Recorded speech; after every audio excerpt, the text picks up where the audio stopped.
I want to be like Mr. Dobara when I grow up. Right, so I think Mr. Dobara is speaking entirely about interconnectedness online, also our professionals. For there to be the continuity of human existence, our lives are actually dependent on law may be important, politics may be important, but all of these things are important in their own jurisdiction. A doctor needs a sue doctor.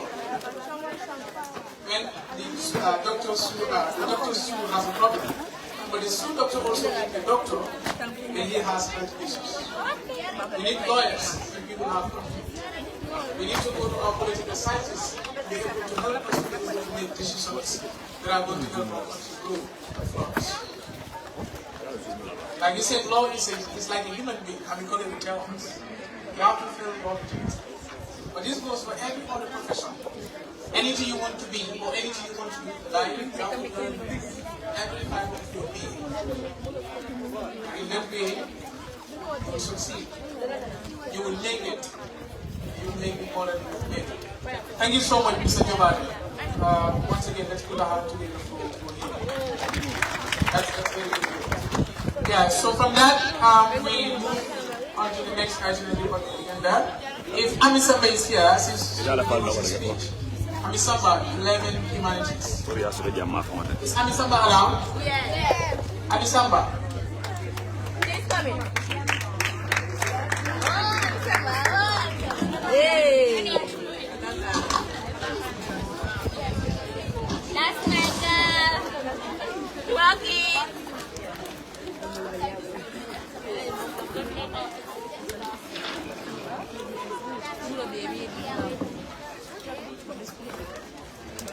Good afternoon. I once made a stage who looked me straight in the eyes and said, if you wake up at 40 and you are still broke, it's not because your country failed you, it's because you failed you. Yes, you failed yourself. You are not broke because there are no jobs.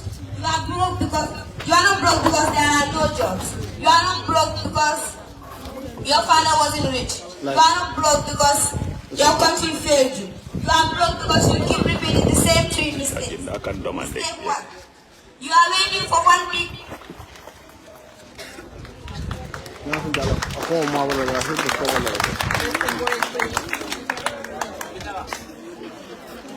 Mistake 1. You are waiting for one big contract that will never come. You are waiting for one big connection, one big jackpot. Meanwhile, rich people out there are busy taking small opportunities, multiplying them and compounding their results year after year. Mistake 2. You treat money like a visitor instead of a worker. Whenever $10,000 enters your hand, you rush to spend it on enjoyment and looking fresh. Rich people treat money like an employee. It's job to go out, work and bring back home more money. Mistake 3. You've mastered the art of complaining, but not the skill of selling or business. Every dollar you will ever earn in this life will come from convincing someone to give you money. If you don't know how to sell a product, sell a service or sell an idea, you will always be at the mercy of someone who does. I know it hurts. It's supposed to. Because when you are scrolling on TikTok, Snapchat and arguing on WhatsApp, someone your age is learning high income skills, stocking and building networks. By the time you finally wake up, that is aware, they will be living in Mansa's gold estate, and you will be looking for an order $500. Here's an advice I wish someone slapped into my head when I was young. Master skills, you will never lack money. Master financial literacy, you will never stay poor. Equip yourself with education, science, art, business and commercial, and Excel. Promise you will never be a pauper. If you can sell, you will always make money. If you can understand how money works, you will always be multiplying. Stop waiting, stop blaming, start learning, selling and investing. You can't change the past, but if you waste the present, you will cry for the next 50 years. There's still time to change. Thank you. Wow. Thank you, Anissa.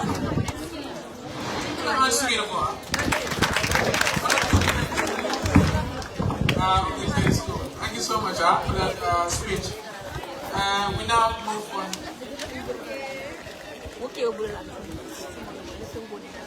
now move on to the next actually we're going to have a speech by a public health officer.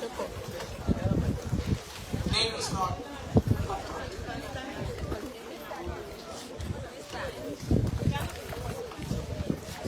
What's the name? So we will let's welcome Yaya.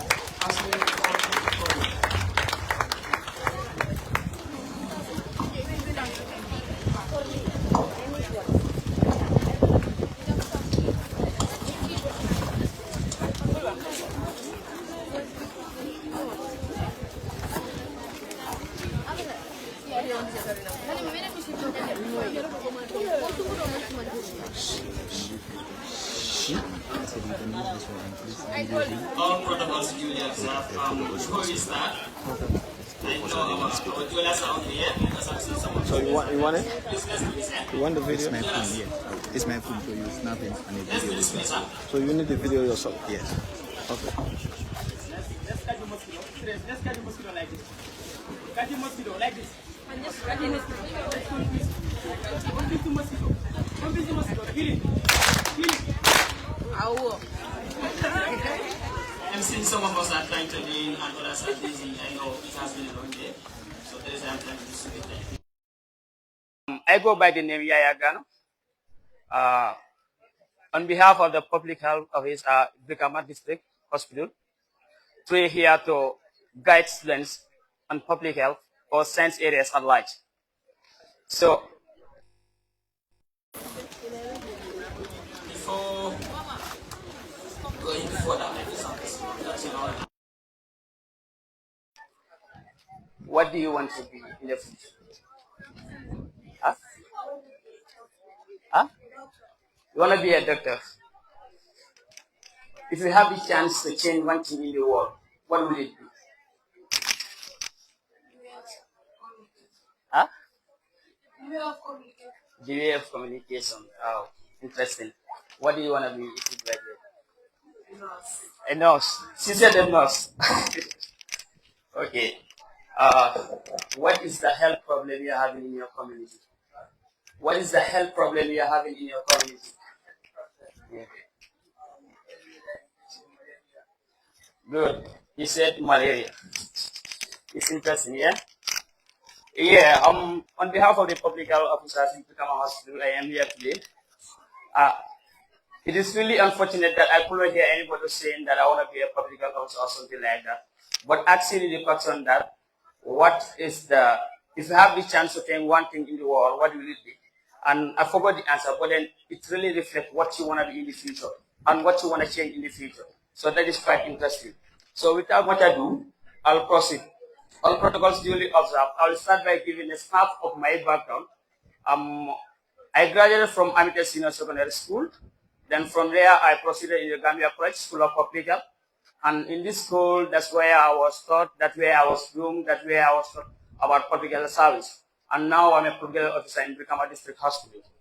So, from that all that we need to know about public health in order for us our career, in order for us to pursue this career in public health as science student, we need to understand that you are dealing with life when you become a science student. Being a public health student, being a nurse student, being an RN, that is a registered nurse, being a community health nurse, or being a medical doctor.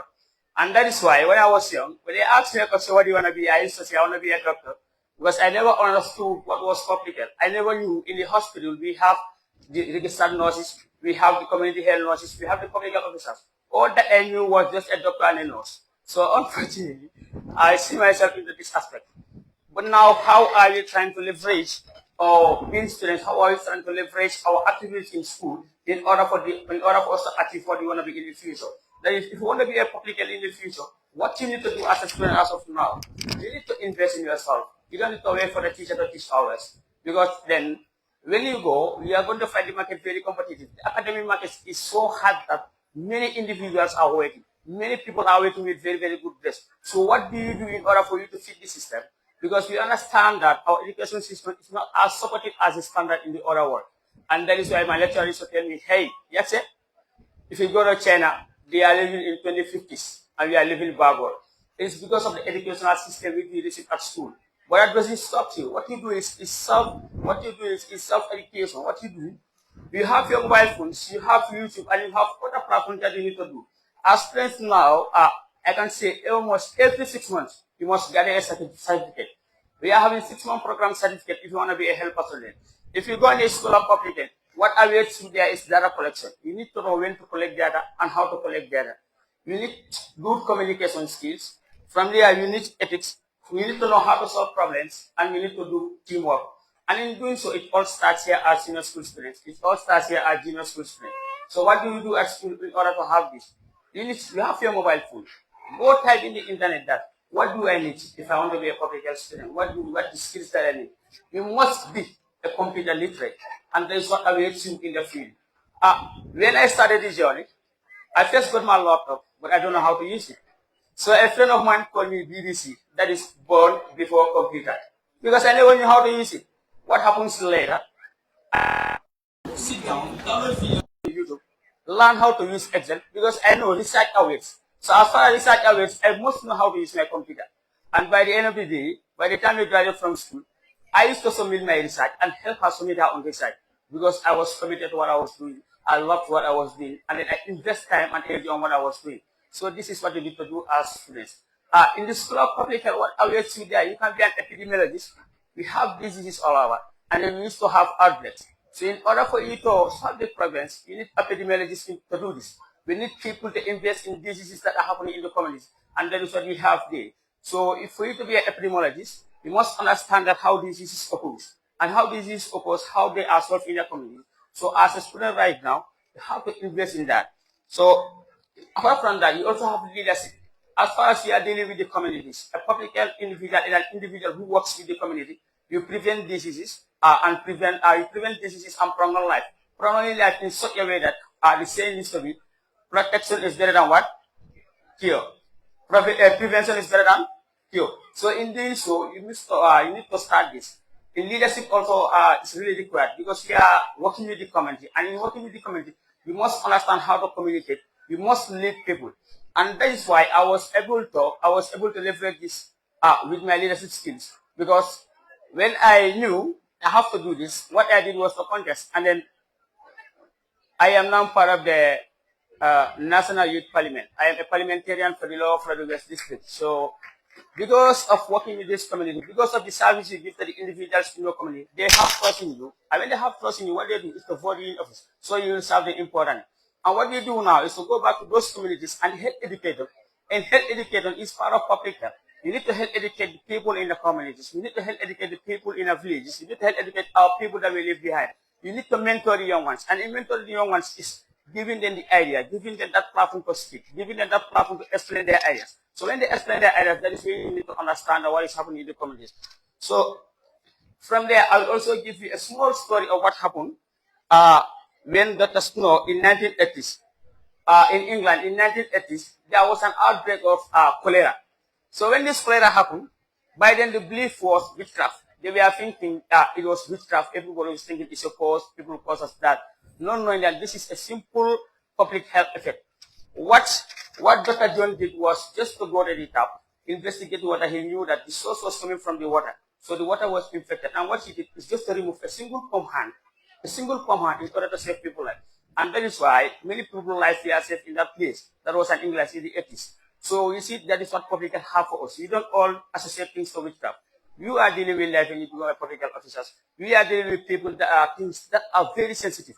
We are dealing with things that, when they tell you to you will not even believe. So in order to do that, you must use that ethics. And those ethics are taught by students at school. We understand that not everybody can make it through the 4 corners of the school, and others need to acquire knowledge, and others need to acquire skills. And that is why we need to accommodate, or we need to accompany these skills or this knowledge we learn in schools with skills. When I was going to school, I knew it was very easy. It was very difficult for me. What I had to do is to go and do skills. And that is why today I was able to facilitate things for myself. And as you are a student right now, you are going to school, you have friends at home who are not going to school or who already graduated. You see them buying stuff for themselves that you cannot afford. It used to happen to me. My parents used to buy stocks and football stocks. I was not able to do that. But today I am able to buy my own mobile phone. Today I am able to buy stuff for my younger brothers, for my younger sister, and even help the community at home. All that was commitment, and all that was sacrificed during my time at school. Although we are two in number, the other one is there. He will be taking you through the importance of public health in the wider world and what awaits for you in the Gambia here. So apart from that, I will just go through some of the requirements that you need in order for you to be enrolled in the School of Public Health. We have one in the Gambia College and the other one in the UTG. For the one in the Gambia Plus, all that you need is 4 to 5 credits, including English and mathematics. In having that, you also need your sciences. Your sciences are your biology, physics, chemistry, and your other social science subjects. So in doing so, you know where your future, you know what you want to be in the future. So it's here it starts. You want to be a doctor, try and study medicine field, try and study science subjects, try to be very, very good in your science areas, try to practice math as much as possible, try to practice physics as much as possible, and try to read your biology as much as possible. Because one day you will graduate and you want to pursue your doctorate, you will not be able to do this. And that is why when I was in grade 12, I knew it was not going to be easy. What I did was, in my grade 11, I sought for private work. So tuning for private work helped me in order to pursue the career I wanted to do today.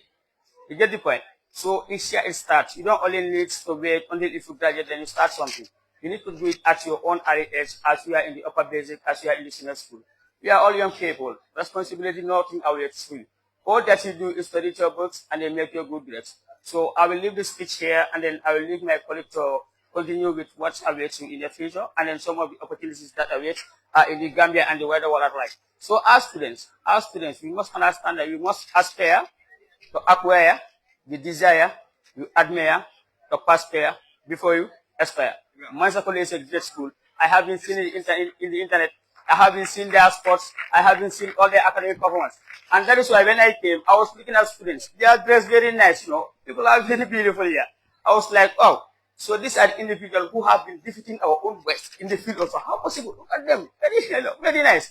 So it's like, it's not how you dress, or it is not how you act. It is the commitment, and it is how we are good. I believe being here today, it is my first time, and then I'm very happy to be here. I am grateful to the organizers and all others who are present. Right here, I will leave, and then my colleague will complete the rest. He will tell you what awaits you as political officers and science technical awaits. Thank you.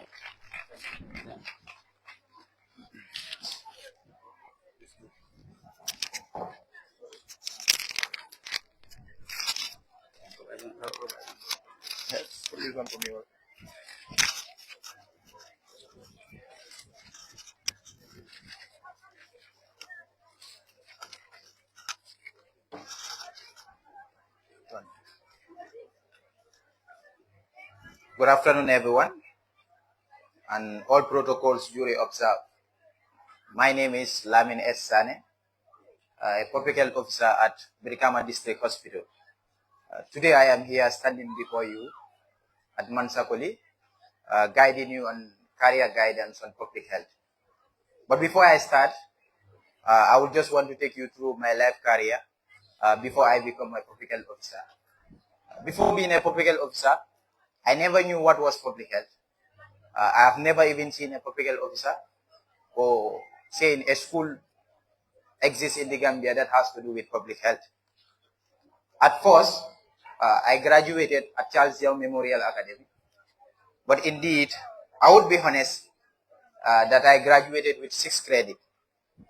But that did not stop me from pursuing a career. I had a field in English language and a pass in geography and PE also as well.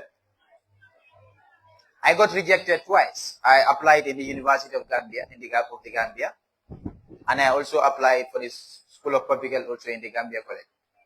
I was rejected, but I was like, no, I still have a chance to make it in life. Then I went back to sit private WAS. That was when I got my English. Then after getting my English, I was enrolled in the School of Public Health. That is the Gambia College, now the University of Education. Then from there, when I was enrolled, I applied for scholarship at MRC Holland, and I was granted scholarship. Even though I came from a poor background,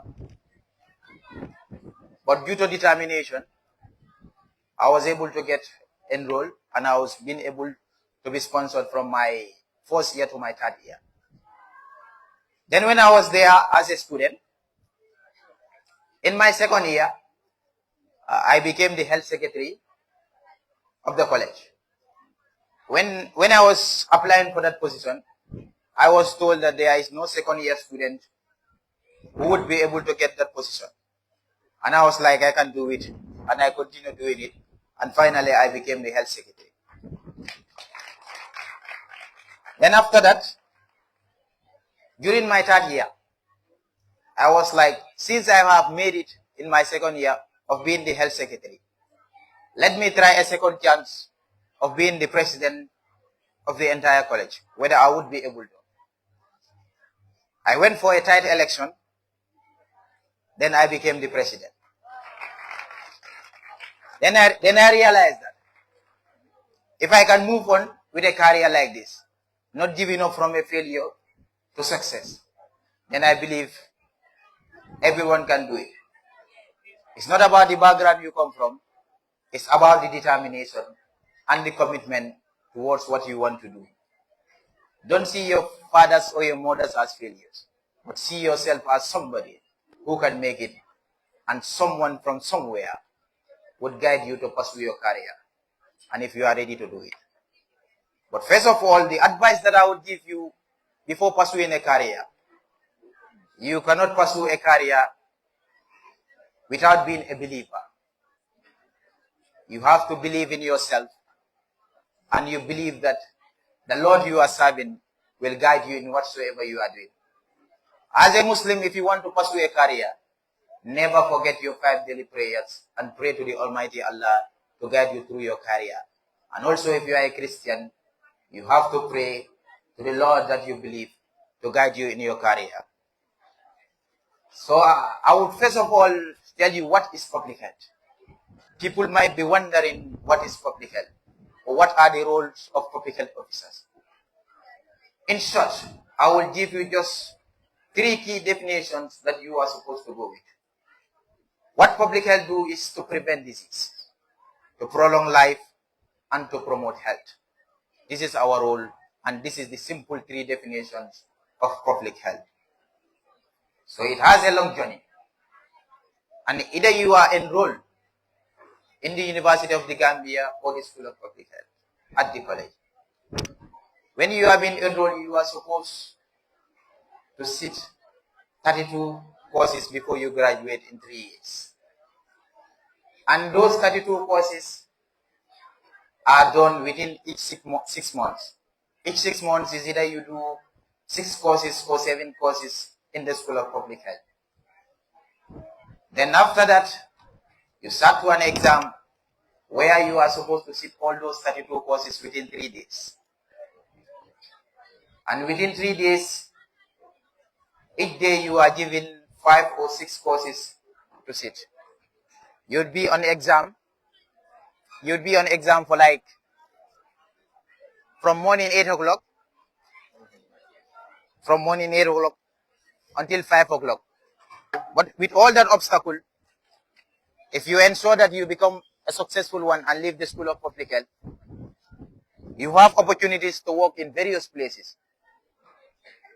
Some workplaces could either be at health facility.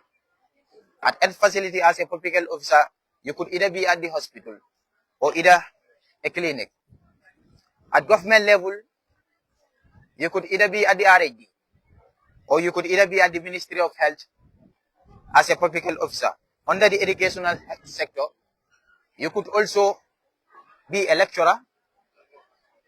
You could also be at the university and also research institution, because the school endeavor into research. Internationally, you could either work with WHO, UNICEF, and also UNFPA. Under the environmental aspect, you could also work under food safety, where you would conduct inspection to ensure that the country is in safe hands. Foods that come in, expired products, to be condemned and also to be seized also as well.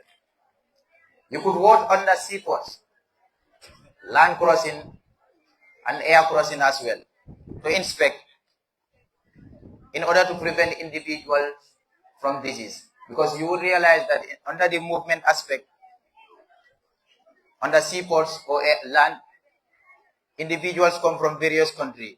As public health officers, we are there to inspect and ensure that the country is in safe hands. It's either you work at the emergency and disaster response to ensure that you help educate individuals on disaster and see how best to respond to disasters, and also as well. These are just few places where you can work in public health. But I would remind you that in this country, these are some of the places you can work. But in normal circumstances and in developing countries, you would realize that a public health officer is supposed to be everywhere, either in schools or any workplaces, in order to minimize the risk of disease transmission, minimize injuries, and ensure they help educate individuals to ensure that their lives are safe and be at a better future.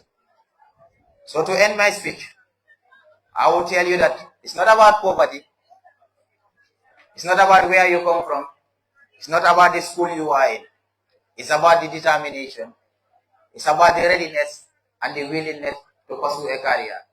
In that journey, you would be able to be who you are, and you will be able to be someone at the end of the day to live a career and ensure that you live a safe life. With that, thank you very much. Thank you.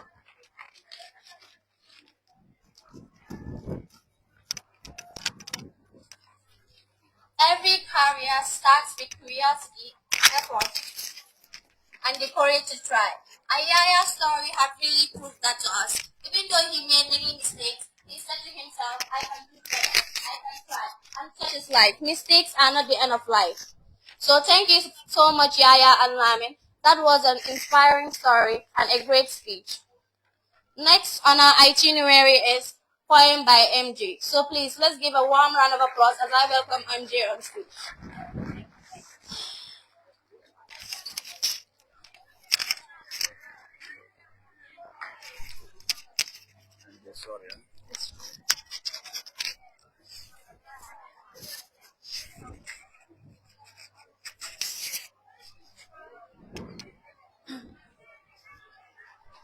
Good day, everyone.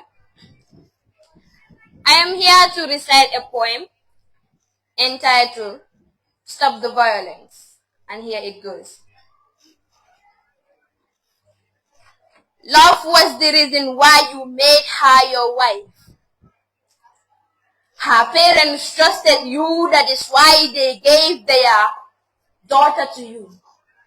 So many men asked her hand in marriage, but she chose you. So many friends convinced her not to marry you, but she didn't listen to them. For she truly loves you despite all the infeeling of her people about you. They see you as a monster, but she sees you as a jack. Indeed, you turned to be a monster. Her worst nightmare. She became slave, her pain she didn't care, but she still bear. You fill her heart with fear. You are a liar, for you rip off her from joyful life and turn her world into hell. Your painful and harsh word keeps ringing in her ears like a bell. Even she has a problem she can tell when you are around. Hatred is what she smells. Can't you see? She gives you love, she gives you all. Can't you see? Teral nala te munyal nala. Can't you see? Loves in thoughts, loves in woe. Can't you see the truth? She needs nurtured, but you tortured. She needs respect, but you expect another. Concept of love is best buneka mong lay nyanal. Watang bading imadela pur ay ke la jonti. Utakana dibe kaman ke fenti telefon ya nini pur ay ke dingol bati. Kana balo tilimbaliya so ko ka kumbandi anya manya na kasinandi ajandi abalo man kilimlimoti ni balung kang watala ka dabulan DJ amalan yang tulki. You promised to be loving, but you lied. Your responsibilities, you don't do it. Yara muloko for bes buneka nga kwento ka hal di ko take mate yak nahari di ko joy lo dom sa kontan sabi di ko begal yaw yabon for any single mistake she makes you. Push her to the wall, pin her against the wall, ta-ta, wah-wah on her face, bim-bam, zim-zam on her back, pop-pop on her cheek, ra, you bring her down to the ground. Outside you smile, inside you frown. She's supposed to wear your crown, but you let her down because you are a clown. her happiness is what you drown.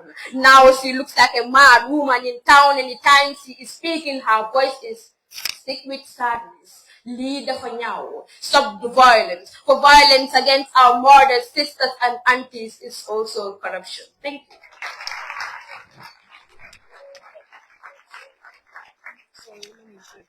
Sure.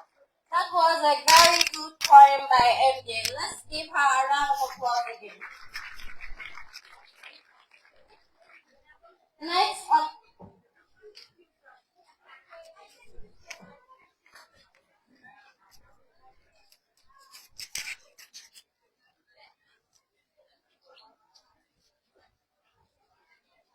on our itinerary is a short performance in law by the students. So please give a warm round of applause as the students come on stage.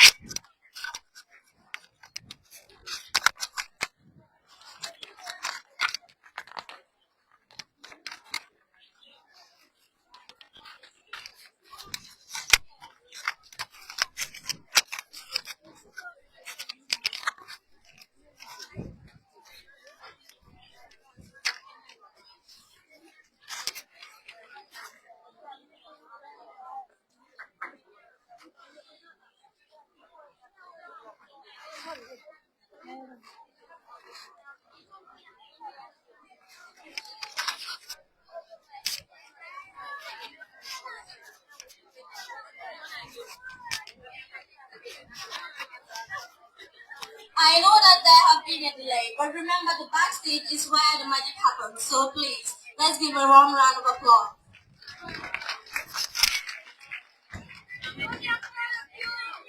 Good day, ladies and gentlemen. I am Raul, and my dream is to become an ambassador. That's why I'm just like one. An ambassador.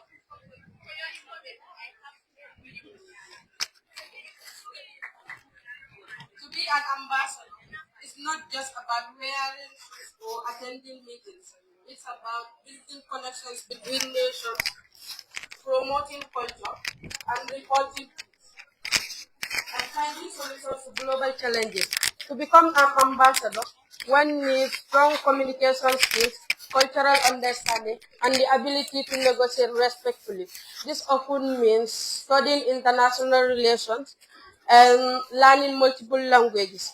An ambassador must be a good listener because understanding others is the first step to cooperation. What inspires me most about this career is the chance to make positive impact, whether it's helping countries to work together or promoting cultural exchange. The primary functions of the ambassadors includes establishing and maintaining diplomatic relations and reporting on political and socio-economic developments in the host countries. Thank you all. Wow, that was a great speech. If I may ask, how many among you want to be ambassadors in the future? Can you please raise up your hand? Looks like that was an oversight. No problem. So, Yeah. Huh? You might. Sorry.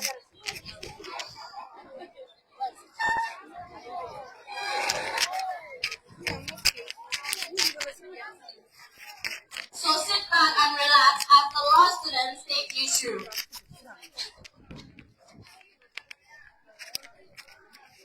Excellencies, distinguished guests, distinguished ambassadors, ladies and gentlemen, I am pleased to stand before you all to address this important diplomatic gathering. Today's world, diplomacy remains essential as nations share challenges such as conflict, climate change, and inequality. No country can overcome these issues alone. The United Nations continues to stand for multilateral cooperation, respect for international laws, and the peaceful resolution of disputes. The principle promote all nations, large and small. I encourage you as ambassadors to strengthen dialogue, uphold the use of the United UN Charter, and work together to promote peace, development, and hope for future generations. Thank you. Can I have the delegates of the Gambia, please?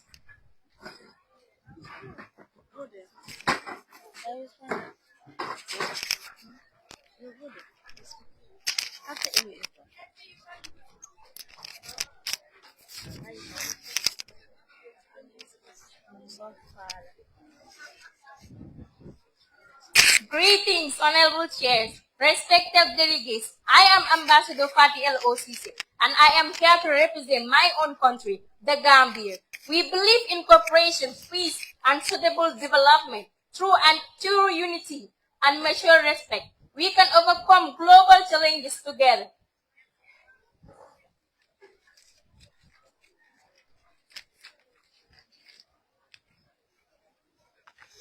Here are the major problems affecting my country: economics, development, and unemployment. The Gambia economics is narrowed and fragile, relying heavily on agriculture, tourism, foreign aid. Youth unemployment and poverty remains high. Number 2, weak governance and slow institution reforms. Challenges include corruption, weak public institutions, and slow implementation of democratic and traditional justice reforms.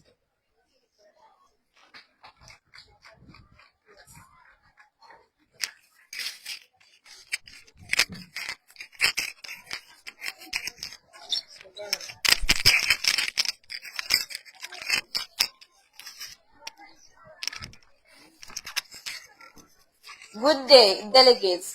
I am Ambassador Kodusanya, representing the Gambia, and I'm here to state the possible solutions to the problem stated.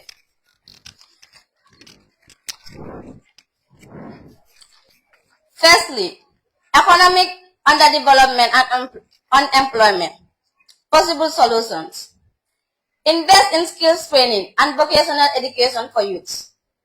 Improve infrastructures to attract private and foreign investments. Secondly, weak governance and slow institution reforms. Strengthen the anti-corruption agencies and judicial independence. Increase transparency and accountability in public services. Thank you.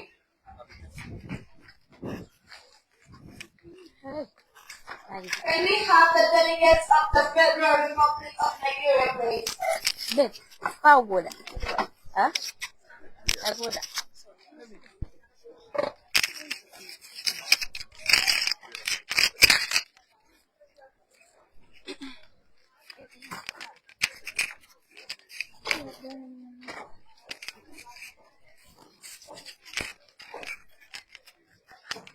Good day, ladies and gentlemen, honorable chair, distinguished delegates. I am Ambassador Ramachullah Jallo, and I am a delegate representing the Federal Republic of Nigeria. It's an honor to address this conference on behalf of my country. Nigeria is a nation endowed with rich cultural resources, diverse cultures, and a vibrant population. However, despite these strengths, Nigeria continues to face several challenges that affect national development and the well-being of its citizens. I am here to highlight few major problems affecting Nigeria. Firstly, insecurity and terrorism. Nigeria continues to face serious security challenges, including terrorism, banditry, kidnapping, and communal conflicts. These issues have led to loss of lives, displacement of citizens, disruption of education, agriculture, and economic activities, particularly in the northern regions of the country. Secondly, we have economic challenges and unemployment. Despite being enriched natural resources, Nigeria struggles with high unemployment and poverty. Inflation, dependency on oil revenue, and limited industrial development have made it very difficult for many citizens, especially young people, to secure stable jobs and improve their standards of living. I would like to invite my core delegate to state the possible solutions attached to this problem.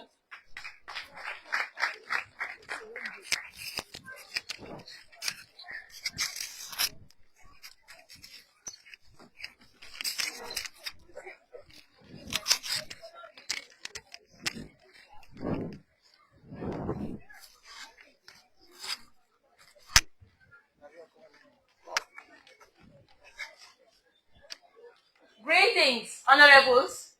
I am Ambassador Habibatu Demba, a representative of the Federal Republic of Nigeria. As my co-representative mentioned the major problems affecting my country, I would like to mention the possible solutions attached to it. And the first problem is insecurity and terrorism. Number one, strengthen the military and security agencies with better training, equipment, and intelligence. Number two, promote community-based policing and early warning systems. Number three, foster dialogue and reconciliation between conflicts and groups. The second problem is economic challenges. Number one, diversify the economy into agriculture, manufacturing, and technological sectors. Number two, improve governance and transparency to attract foreign and domestic investments. Number three, strengthen social welfare programs to protect vulnerable populations. Honorable, as we stated our problems and attached to our solutions today, we are hoping to see changes. Thank you. And now, can we have the delegates of Sarawak, please?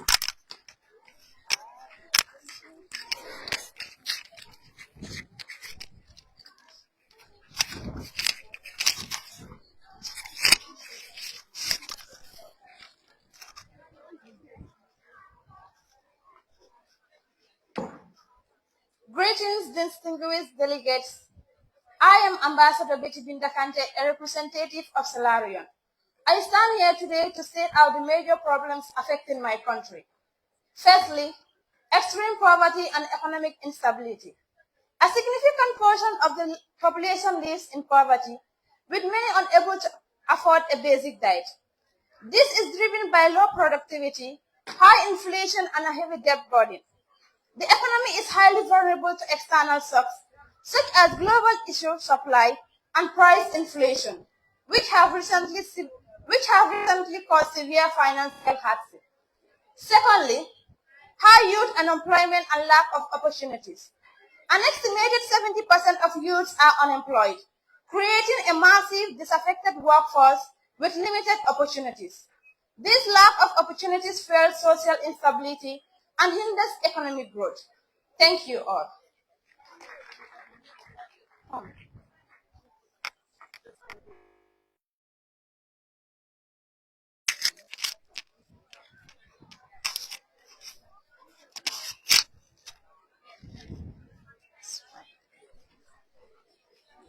Greetings, I'm Ambassador Lala Jallo, a representative of Sierra Leone, and I'm here to study possible solutions of my country. Firstly, I'm here to talk about extreme poverty and economic instability, and here are some of the possible solutions for it. Firstly, diversify the economy. Reduce dependence on mining alone. The government should invest more in agriculture, fishing, tourism, and small industries.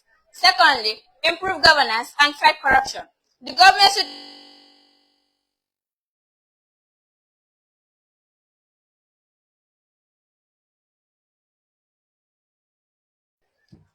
Secondly, high youth unemployment and lack of opportunities.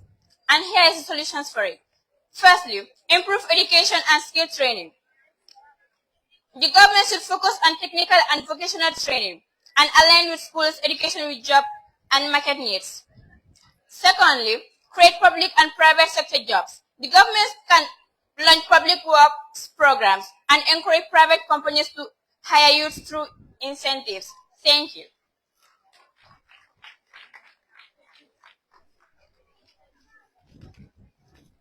Now, since delegates of various countries have stated their problems and possible solutions, we will look deeply into the possible solution mentioned above. And this is it marks the end of our conference. Thank you all.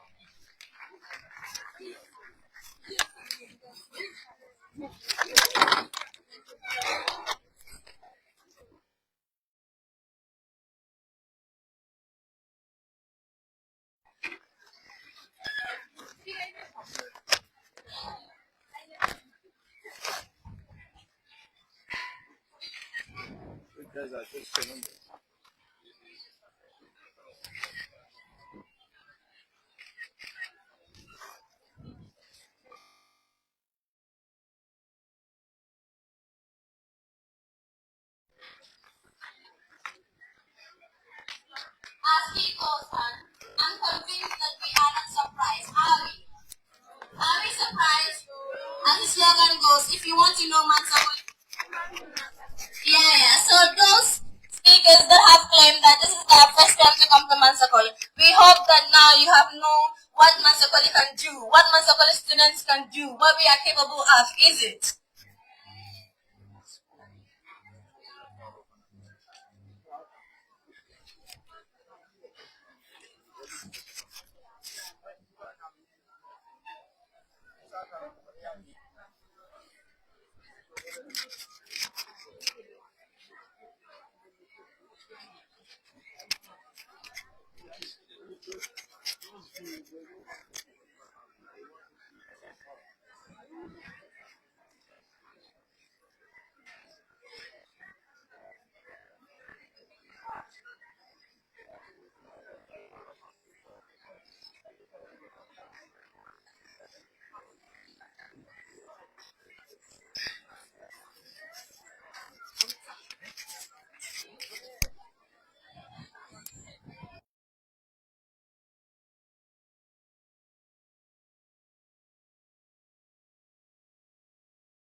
By Chief Bojang. As we know, Chief Bojang is not only a chef in the Gambia, but he's also a chef worldwide. He's a Gambian icon. So please, let's give a warm round of applause as I welcome Chief Bojang on stage.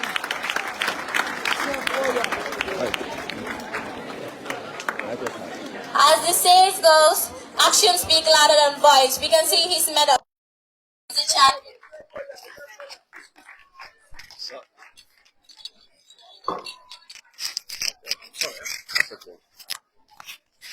They don't want to welcome me.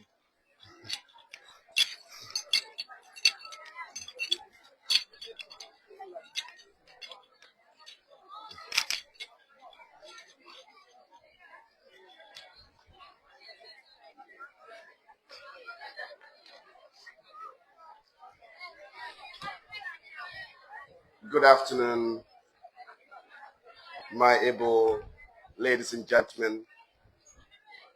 You are the reason why I'm here today. So obviously, the day is all yours. Of course, protocol duly observed as Mansa Colley, starting this journey of mentorship, career coaching, inspirational talks and chats to see how do we pave your way to a greater success in your lives. I thank you so much for organizing this event and of course inviting us, myself, indeed, to be part of this journey. I will always say big thank you and well done and keep up the momentum. To my great students that are here present, aspiring chefs, doctors, servicemen and women, lawyers, media personnel, and all professions respectfully observed. I am Chef Bojang. I'm meant to give you a career coaching or an inspirational talk that will guide you through to become a chef. As we speak and we talk about the dynamism, the change of life, and of course we say change is inevitable. Of course, cooking comes along in every single day of our lives. Yes, the sciences might be doing their robotics. Of course, you would rather want someone physically to cook for you and serve you those great dishes. The reason why I'm called here today is because of my achievements as a chef, as a Gambian, and of course, someone with vast knowledge in the area of culinary art. You can become a chef by going through institutional trainings. In fact, there's a difference between a chef and a cook that many don't know, but I'll tell you this. A cook is someone who got the flavors, masters the